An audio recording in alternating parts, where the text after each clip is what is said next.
Good morning and welcome to the Bethlehem Morning Show. I am your host, Craig Work, joined by my lovely wife, Kenyon Work, Sister Michelle Leslie, brother and sister Tucker. How are y'all doing this morning? Wonderful. How are you? I'm doing great. Very well this morning, thank you. Doing great. Good. Awesome. Well, I'm trying to wake y'all up right off the bat because I got to do most of the talking.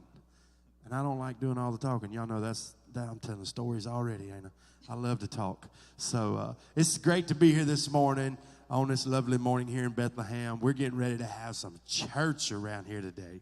Can't wait. All of us are coming back from General Conference. General Conference was amazing this year. It was absolutely fantastic. We got so much knowledge, revelation there, and the theme for General Conference this year was the gift of family. And we just thought that we may come back here to Bethlehem and just tag off of that and just talk about what family means to us, some of the things we may have received while we were there, and just the family in general. I mean, because who can't talk about family? Somebody's got a story about family, for sure. So, brother and sister Tucker, they're our missionaries. They're from Bethlehem, but they are missionaries. So I don't want to just put them somewhere else because they're at home today. But we do know that they are missionaries, and we're so thankful to have you all with us today. Brother Tucker, tell us a little bit about your family and your missions work you got going on, my friend. All right, so all five of us, we have 3 children, for those that don't know. I think most of us around here, everybody around here knows us. But 2 years ago, in June of 2023, we decided as a family that, I decided I would go ahead and answer the call. I had been avoiding it for some time. I consider myself a Jonah, but nonetheless, 2 years ago in June of 23, as a family, we decided that we would take the leap of faith, and we sold off what we had and moved to Africa. We spent 10 months there in Tanzania and Eswatini. We came back in May of last year for GMC, and in August of last year, we went again to Zambia and Zimbabwe, and we spent another 10 months there. So almost 2 full years on the field now that we've been on the field.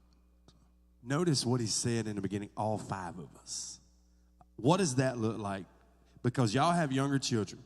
I know that's we have younger children too, and it's we got them of all ages. Let me go ahead and just throw that out there. But it's a task. It's a task to load up a bunch of young kids and just go somewhere in general, much less to go to Africa and go do the work for the Lord in the mission field. Talk about what that's like for just a moment. Oh, the unknowns. It was a lot of unknown when we left, and when we go back, there'll be more unknown. When we left, our youngest was 3. She was 3. So pretty much all of what she's able to remember is all in Africa. They consider Africa home, the children do. They're now 5, 9, and 12, almost 13. And like I said, they feel most at home when we're on the field. When we come back, when you go to the missions field, they talk about preparing yourself for the culture shock, because obviously you're going into a different culture that you're not familiar with. But now being on the field for 2 years, when we come home, it's like culture shock to us. It's a culture shock to us when we just go to the store anymore around here. So, Right. I mean, Ain't that the truth? we know the feeling. So how long did it take you to get on board, Sister Chastity? Actually, I was on board already before we even got married. Actually, when I got baptized in 2008, it was something that God had spoke to me. And my only request was when it was time, and I wasn't married then, I didn't have any children, but I said when it's time for me to go, I just want my family to be able to go with me. Because I had seen where many missionaries, one spouse would go and the other one stayed back, and I just didn't want that for my family. And so God answered that prayer, and I'm thankful for that. Yeah. Well, so as a mom, I know moms have different details than what dad has with the family. So as a mom, I'm sure you are dealing with things that dad don't even have any clue about how to deal with. So talk about what that's like with 3 young children on the mission field. Well, for our kids, we homeschool them. I think he was kind of like, it was culture shock for him, actually, to go on the mission field, because for most dads, they're not home. And so now he's home all the time, so he gets to help with the laundry, the homeschooling. I went to the mission field and become domesticated. You didn't sign up for that, did you? Not at all. It was a culture shock for him. But our kids, they love the adventure. To them, they see it as an adventure. And when mom and dad are content, they just go along with it. They have been, honestly, a huge blessing in the whole thing, because to them, wherever mom and dad's at, we're okay. So that's a blessing. I know us as moms, we think about all the little things, all the responsibility, and the men are like, hey, let's go. And we're like, hold on, we've got to get this, we've got to take care of that. Oh, yeah. So I can't even imagine. Yes, the packing is always intense. The prep is always intense. You do your husband's packing? I don't pack his clothes, but like he does that, because I would probably leave a lot of things that he actually takes. Okay. But you do? Yes. You do help? Yes. Okay. But like the supplements, all the things that you don't think about that you need on a daily basis, that you have to prepare for a 10-month period, it's a bit intense. Sister Michelle, you pack your husband's bags? Yes, I do. Okay. Because we don't want to get anywhere and have, Yeah. We're two. have something left. What's the Bible say? We're 2 or 3. Are you picking up on what I'm putting down? If you have hands and feet that work just like mine. I'm playing, Mama. I'm I playing. do help him. She does. She's wonderful. So wonderful. I had to just mess with her a minute. I can't be around her 5 seconds without picking at her, y'all. I just can't. Well, my thing is, when you're going somewhere as a family and you have packed yourself and your 3 kids, or 4 kids at the time, they can put some stuff in a bag. That's Amen. right. Amen. That's right. That's right. I love picking at her, and that's just a running joke in our house all the time. I mess with her all the time about it. So anytime I get a chance to throw something at her, I'm gonna do it. And I have to throw back. She does. She gives it right back for sure. But we are thrilled to have you all back with us back home. Bo, you and I are family. We go way back. I mean, if you'd have told me that you, of all the people that I knew, would be a missionary one day, I'd have probably laughed in everybody's face. You know, the first thing Brother V said to me was the very same thing. I would have never thought it was you, Bo. Yeah, I would have never thought it was you, Bo. But I mean, we don't know. Yeah, we never know what tomorrow holds. And, That's right. and God's got a plan, and his plan's usually not our plan. That's right. You know what? Being family, I think you understand that there's a level of, that's what your head sounds like. Yep. Hard-headed and stubborn and set in our ways. But sometimes the Lord just knows who to put in your path to get you where you need to go, right? That's right. That's exactly right.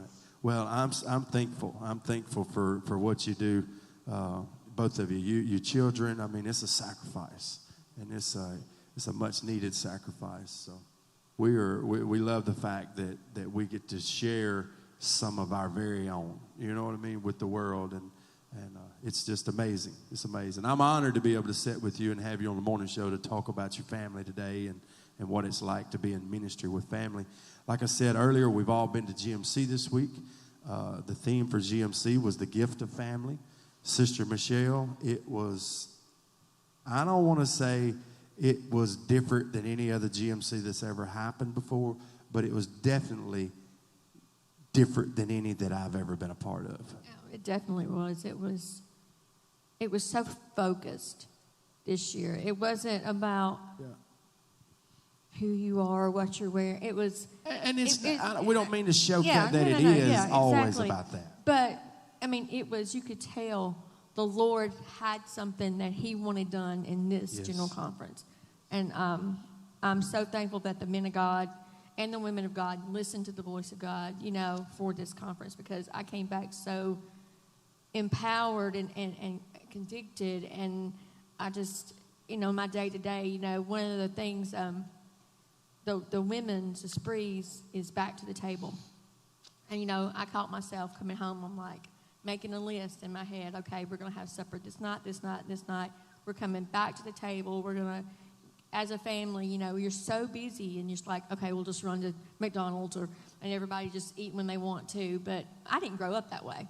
Every night we sat at the dinner table, and I missed that. I mean, it was great times, you know, so I love that. Well, I think we all just get so busy with life, we don't sit down and fellowship with one another. You know, if we're not going here, there, yonder, we are in our phones or our iPads, computers, whatever, to where that is a time that you just focus on yourselves. You catch up with one another. Hey, you know, what do you have going on? And even as a church family, you know, that fellowship is important. We definitely need that within the church, too. Yeah, I agree 100%. I was just going to say I agree. I think for us, that's part of that culture shock, because the countries we've been in Africa, there's that strong sense of community. And you come back to the States and everybody's just like in their own, I won't say own world, but everybody's busy. It's a silo. You live in a silo. And so for us, even our kids, they're used to the kids just showing up at the gate, knocking, hey, you want to play? But here it's a lot different. So getting back to that, I think it's huge for every family. Yeah, and I can remember, like what you're talking about, we didn't have a gate, but I can remember just, you know, if you seen somebody riding their bike down the road, you just got in there with them and went with them, you know, Yeah. and that when you said, carried me back to some of those memories, even way down here in the middle of nowhere, you know, you would see kids walking them down Brownlee Road, and you just, hey, where y'all headed to? We going down here to play in the ditch? Oh, can I go? You know, I mean, that's just the way it was. Yeah. But that's awesome. It is. Well, talk a little bit about what you all learned in the Women's Esprit. I know I heard you two talk about it a lot when y'all came out of there. So let's give us some knowledge on that. Well, like she said, it was, you know, at the table time was something Sister Scott touched on, and she had several statistics about the benefits of sitting at the table with your family eating. I'm just going to list a few of them. Better eating, higher academic scores, reduced stress, higher self-esteem, lower risk for substance abuse. And it opens the doors for conversation, for hard conversations, spiritual conversations. So that was one good thing, or several good things. And then Sister Whitney, which is his sister Faith Gill's daughter, spoke that the women are the palace builders. And she's listed several scriptures to go off of, but she also talked about parental advice that her mother had given her one day, that she was just going through a season, a difficult season in parenting, like we've all been through, and she called her mom and, you know, crying, and her mom told her, said, seek God first, seek the kingdom of God first. And she said at the time, of course, I was like, that is not what I wanted to hear. All right. But she said that is the absolute best advice that my mother has ever given me. And but one of the things she said, 3 primary ways to build your home, three primary ways to break your home. It's physically, spiritually, and emotionally. Because the Bible tells us that we are the corner columns, we're the cornerstone of our homes. And we did a little research on that. And, you know, the columns hold the home up. We are the support. We're the glue that holds everything together. So I think that's just an important for us women to know, because a lot of times we look overlooked, like we're not as important, because, you know, the Bible does refer to the man as the head. And a lot of times that can get misconstrued as the woman is not as important. So I think that was just really good. And another little phrase she used was, be a thermostat, not a thermometer. Set the temp in your home. So you're the thermometer. I mean, you're the thermostat that keeps it an even keel, you know. And that spoke to me, because I can come in from a bad day at work, and I can have my thermostat. Whew, I mean, and it just sets it off, you know. You set the tone for it. And she also said, be consistent in the small things. And that spoke to me as well, because as a working mom, you know, sometimes you feel like I don't do enough, but if I just stay consistent, you know. And that was one of the things, like, the family meal, coming together and sitting. Another statistic that she said, it was it reduces the antisocial behavior.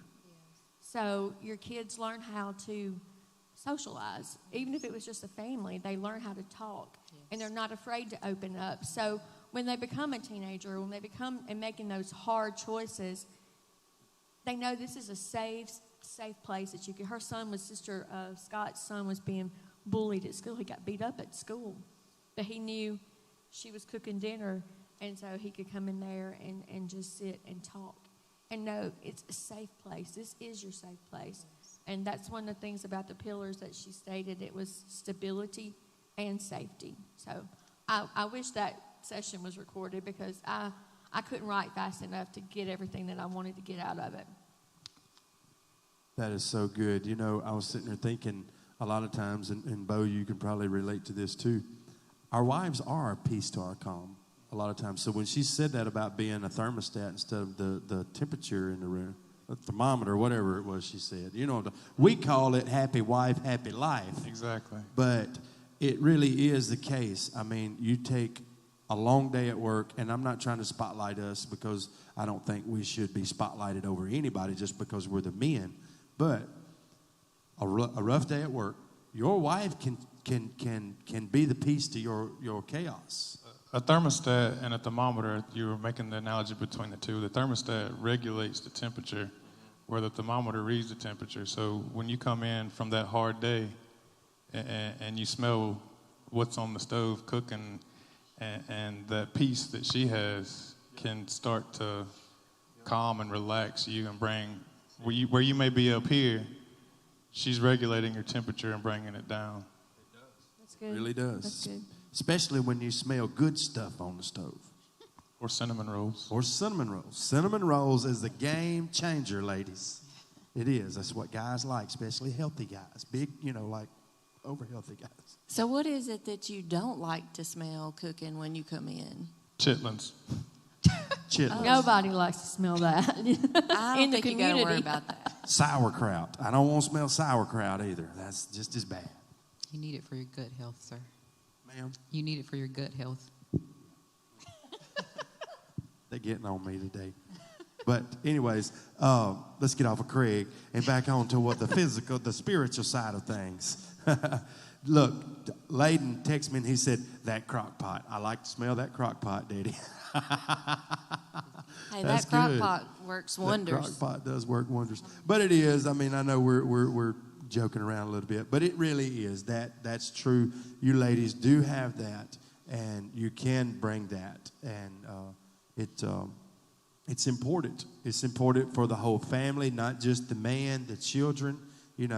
Calm, peaceful homes bring forth a lot more education in the house. It brings forth a lot more self-esteem in the house. Everything. It just brings the level of everything up. Talking about the table and the kitchen, one of the things that we've started doing, Shayton, our oldest, he's 12, and now he's the one that seasons the meat when we're cooking.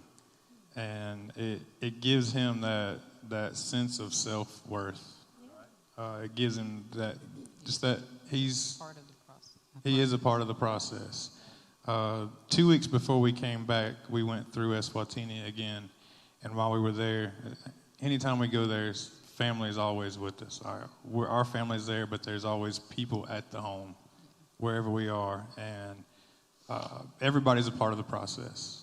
One of the things that I think she's learned to do is she could compete with the sheriff here in Marshall County when it comes to slaw. Something that we started working on, and you would have somebody cutting the cabbage, the onions. Everybody's a part of the process, and that just strengthens the family unit, whether it's my wife, I, and our 3 children, plus these other additional parts of our family that's growing. And family is more than just blood. And when you go to the mission field, you start to learn how important it is to have connections with people. And that's, everybody has to be a part of the process, whether it's in the kitchen, whatever you're doing, being a part of the process. You talked about, the gift of family, and Bishop Carpenter stated, family being your priority. And the way you keep family as a priority in your ministry, this is one of the things that Kevin said we were talking about this morning, is you get your family involved in the ministry. So family is still a priority, and then the ministry just comes into it. You know, even though Molly can't go in, and I will say this, when Kevin started going into the prisons and stuff, and he was just so focused on that, and he was so busy with it. And I will say that I'm hard-headed. And I'm like, look, you got to make your family a priority. We've got to. And then it clicked, no, this is his calling. This is his ministry. And so when I put that on the altar and I began praying about that, I became part of the ministry. Even though Molly can't go into the prison, she's part of the ministry. You know, she's getting up early having to go to Mama's, or she's staying with Aunt Kim while we're but she's part of that ministry, and it's important to her, so that one day she'll be the person who's going into the prisons, and your kids will be the missionary. You know, that's how you keep it, family a priority in ministry. Well, I think it plants a servant's heart in your children as well, just watching you. You know, look, we're going to the church to do this. We're going to the church to do this. And, you know, they just adapt to that, to where now, you know, Layden's ready to come to the church 3 hours before service even starts. He's got to do this, this, and this.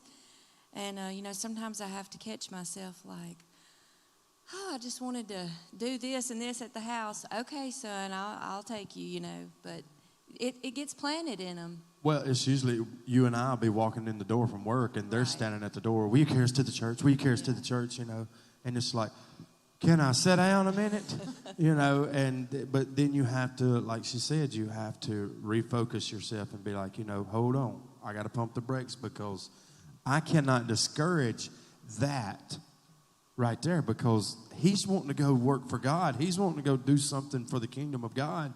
I got to be careful how I address that. Even though I'm tired, even though my flesh is in the way, it's still something that we got to keep pushing them and pushing and pushing and pushing them to go do, you know, because that's their life. That's their ministry. That's their future. Yes. You know, they are the future of the church, and they're developing into that.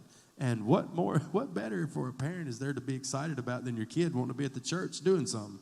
It could be a lot of other places. It could be a lot of other places. And we have to be careful, Bo, that we don't let our flesh get in the way. Because I'll be honest with you, there's a lot of times, and I'm sure he can probably sit back and be like, yeah, there's a lot of times. Daddy's like, my God, just let me sit down a minute.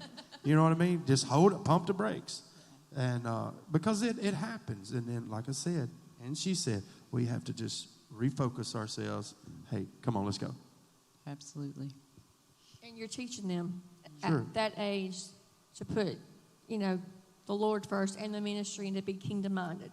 You know, I laugh and say that Molly's been coming to music practice since she was in the womb. You know, it's like we'd start practicing and she'd start moving. You know, it's just part of it. You're at the church and you're working. The doors are open, you're there. So let's talk about one of the other sessions. The next, Wednesday morning, Brother Woodward started on the transition of ministry. Yeah. Anybody want to talk about that? Well, talking about transitions, I think Sister Tucker talked about it just a moment ago when she's teaching her boys and brother, you know, how to be a part of it, being a part of the process. Right. That's transitioning your kids into their role, just like transitioning into ministry. So absolutely, I feel like that's always important. It doesn't matter whether it's at home or you're working at the church, but you're bringing them in. And as they grow, you add that responsibility to their everyday life. And what you do at home will always translate to what they're doing for the kingdom. One of the things that I struggle with is if something needs to be done, I just want to get it done. And I think that's just the way fathers operate. But she reminds me all the time, you have to empower them. You have to give them something to do so they can develop as they're coming along.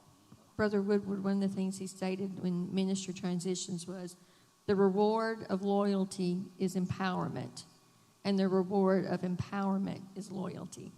And that was really, you know, hold on to your passion tightly, but your position loosely. Yes. And that was two of the things, I wrote down about that. Passion will drive you long after your position is gone. That's exactly right. One of the things that he said was all pastors are interim pastors. Yeah. It's always, like you said, your position, hold on to it loosely. We have to empower those coming in behind us. Yeah, he talked about ego, said a lot of times we let our ego get in the way and we forget that our job is to show them, and then the next time let them, yes, and to guide them. And I forget how exactly he said it, but help them. Yeah, you show them, then you help them, then you let them. Yeah. And it's he said that's the way it works. I mean, it's never supposed to stay in your hands. And I think some people is obsessed over perfection.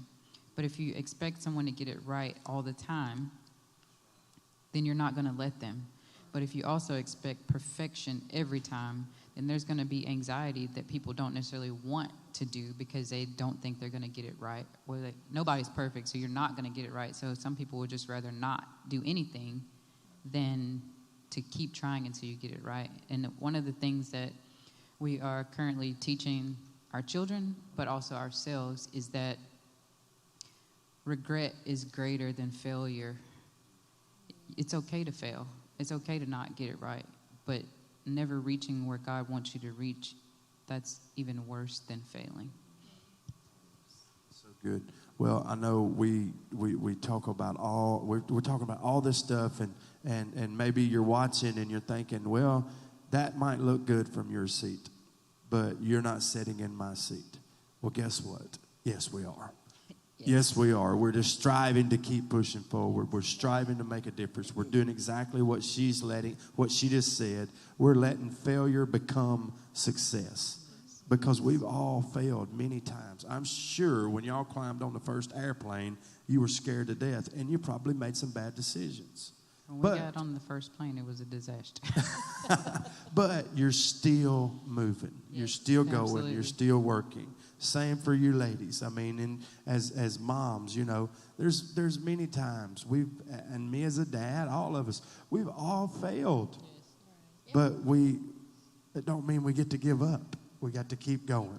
That's right. Keep going. So I think I was just going to say at the Connect dinner, Brother McCool, Pastor McCool, Bishop, I don't know what he is. He was talking about his family, and he gave basically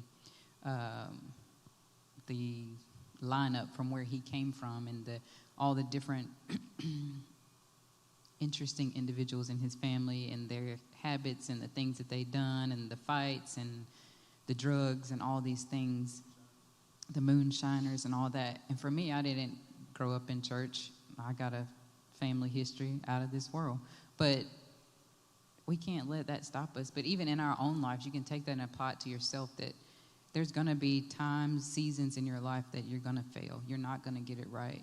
There's going to be things that you don't find favorable, that you want to hide in the ground that nobody knows. But you just keep going. His grace is sufficient.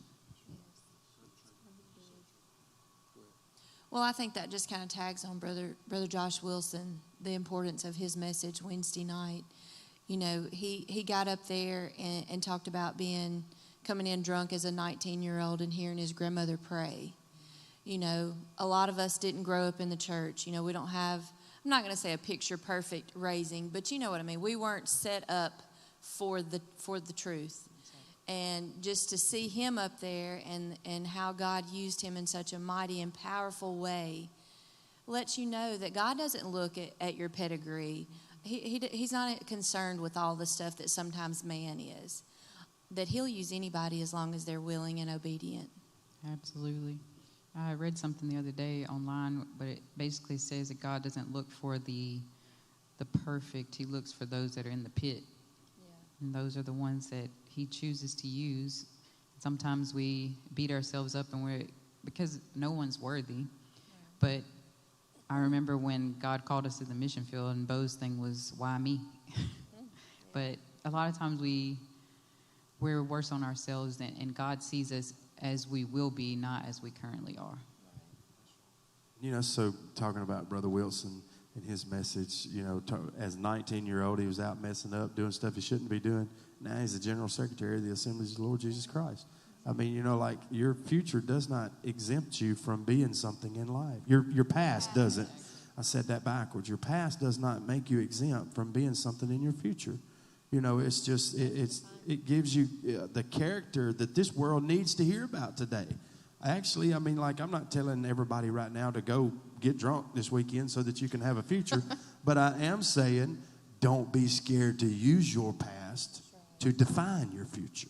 Absolutely. Because your past will define your future in any way. It don't matter. It's going to happen one way or the other. So why not use it for the glory of God? And that's what he did. He got up and he just was real about his past, about where he had been and where the church needed to be. And the church was right there. It's what his past needed the most, was the church. And it needed that praying grandmother. I got tickled while you were saying that a while ago about his grandmother praying, because I immediately went to my grandmother. And I can just sit here and think, and I know my mom's watching, she's the same way. If I came in drunk in their house, they were praying, but I was probably praying they didn't discover me drunk. So I was praying that they wouldn't put them hands on me. So I can relate to that a little bit. But it's been good, y'all. I thank y'all for being on with us today. Sister Michelle, you want to leave us with anything before we get off? No, I would just say if you were not able to go to the General Conference, get on Facebook or YouTube and watch these services. The teaching on holiness from Brother Raymond Woodward, oh my goodness, I have 3 pages of notes on that. And then Bishop Carpenter the last night, that was just out of this, it was all good. It was all great. I would have to say the same thing. Definitely go back and watch the messages. It will encourage you, put a new fire in you. There's work to be done. Excuse me, there's work to be done, and we've got to get busy. Absolutely. I thought I heard the voice of God on the first night, thought I heard the voice of God on the second day, the second night, the third day, and the third night. So I'm like, okay, God, you have a lot in store for me. So it was just, but it all goes together, though, in the end. It's all the same direction, and it's just a lot happened. There was a lot of revelation. I think we all walked away from there different. Don't know that anything was different about GMC. We were just different. We were ready for the word, and the word was given to us, and God spoke. God spoke, and I'm just thankful to have been there and been a part of it. Brother Bo? Brother Carpenter's message on the last night, he looked kind of like a ninja up there with tied around his head and all, but really that's the theme of the conference was family, and as parents, it's our responsibility to make sure that we instill the truth into our children. And that's, whatever you do, you're teaching your kids something. And are you teaching them the truth, or are you teaching them the wrong things to do? We just have to train up our child like we should. Just going to say that actually yesterday evening, when we were getting ready for bed, God spoke to me about the power of unity in a family. And a unified family is a dangerous one because they're a powerful one. And so in everything that we do, we remember unity in our family. And the enemy is always going to try to cause that rift, because if he can cause disunity, he takes away the power that that family has. So just going forward, we remember that everything we do, are we unifying our family, or are we making it stronger, or are we pushing ourselves apart? And I'm thankful that God continues to show us things. And when she was talking about Brother Josh Wilson, I remember where I was when I was 19, enlisted in the military station in Las Vegas. I wasn't making good choices. And if you had told me then where I am today, I would have never believed you. But I'm thankful for the grace of God and all that he's done. And he does things, and he does them well and beyond anything we could ever imagine. So good, so good. Well, so thankful you all joined us today to talk about family. It's something we all have. It's something we all need to be a part of. And we have one of the best church families we could ask for right here in Bethlehem. I promise you, if you come to Bethlehem, you will fit in. You will be a part of this family before you know it. If you're not careful, we'll have you a part of it before you can get back out the door. But Church starts this morning at 10 o'clock. Prayer meeting's at 9:30. We want to see you here. We love you. On behalf of the morning show, we'll see you next time.